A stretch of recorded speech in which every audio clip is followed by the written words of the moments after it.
أحمد الله رب العالمين، وصلاة وسلاما على سيدنا رسول الله صلى الله عليه وسلم. ثم أما بعد، أحبتي في الله أينما كنتم، السلام عليكم ورحمة الله تعالى وبركاته. وبعد، وها هو الشهر الكريم والضيف الكريم أطل علينا، ونسأل الله سبحانه وتعالى أن ينظر الله إلينا في هذا الشهر الكريم نظرة رضا فلا يسخط علينا بعد ذلك، وأن تؤوب الأمة في هذا الشهر الكريم إلى دينها، وأن ترد إلى دينها ردا جميلا حسنا، إن ربي على ما يشاء قدير. في استقبال هذا الشهر الكريم، وفي أول هذه الحلقات المتتابعة، منا من يكرم ضيفه ومنا من يسيء إلى ضيفه. يعني إذا استمرت الموظفة تلطخ وجهها بالأحمر والأصفر والكحلي والبني، فهي ما زالت تشهد زورا أمام زميلاتها وأمام أقاربها بهذا الوجه العجيب المخشر. فيعني هذه تسيء، إذا استمرت يعني تسيء إلى الشهر الكريم. الإنسان سبحان الله الذي يأتي ليصلي جنب الناس في صلاة المغرب أو صلاة العشاء أو صلاة الصبح، ورائحته تفوح منها رائحة الدخان السيئة التي يبغضها الملائكة، ولا يكون رمضان فرصة له أن ينتهي عن هذه العادة الذميمة وهذا الحرام البين وهو التدخين، يعني قد أساء إلى الشهر الكريم. ويعني المدخن إن كان غنيا فهو مبذر، وإن كان فقيرا فهو سفيه. ولا تؤتوا السفهاء أموالكم وإن المبذرين كانوا إخوان الشياطين. الإنسان الذي لم يتوقف لسانه عن الغيبة والنميمة والكذب والزور والفحش فقد أساء إلى الضيف الكريم. الإنسان الذي ما نفض الغبار عن دفتي المصحف وبدأ سبحان الله في مطالعة كلام الله سبحانه وتعالى وتدبره وتلاوته وتعطير لسانه وأذانه سبحان الله بالكلام الطيب، كلام ربنا سبحانه وتعالى، فقد أساء إلى الشهر الكريم.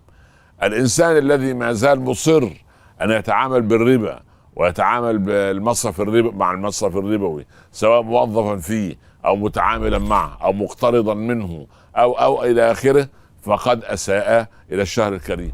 من أسوأ المسيئين إلى الشهر الكريم هذا الذي خاصم أخته وقاطع أخاه وغضب من جاره وتخاصم مع زملائه وتشاحن مع أعمامه وأخواله، والشيطان ونفسه الأمارة بالسوء تسول له أنه على حق. يعني حتى إن قلت له يا أخي، يعني لو أنك عاملت أختك هذه أو أخوك أو عمك أو خالك معاملة النبي صلى الله عليه وسلم والصحابة لكفار مكة، يعني شاكرين فضلك. والذين أيضا يتعاملون مع لحوم العلماء، يعني والعياذ بالله غيبة ونميمة في حق العلماء وانتقاص من قدرهم والدعاء وتشويه صورتهم، سبحان الله. والله أنا أدعو الجميع إلى أن يتعامل مع العلماء كما تعامل الصحابة مع الأعداء. يعني سبحان كان يكون للإسلام صورة مشرفة أخرى. أيضا من ضمن المسيئين للشهر الكريم هو أن أستمر على ما أنا عليه. يعني مثلا والعياذ بالله إنسان اشتهر بأنه كذاب يظل يكذب في رمضان. إنسان سبحان الله ليس له إلا أن يسخر من خلق الله. لماذا يسخر؟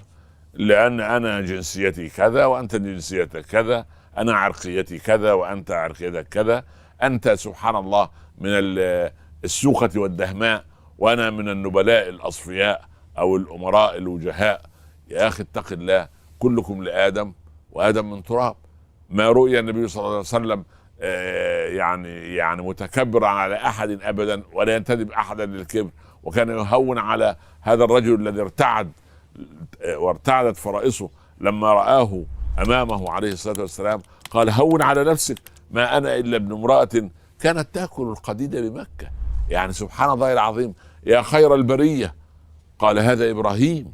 يعني لما واحد نادى على النبي صلى الله عليه وسلم يقول له يا خير البريه، قال هذا الخليل عليه السلام ابو الانبياء. فانظر الى تواضع رسول الله صلى الله عليه وسلم. متى نتواضع؟ لماذا تتكبر؟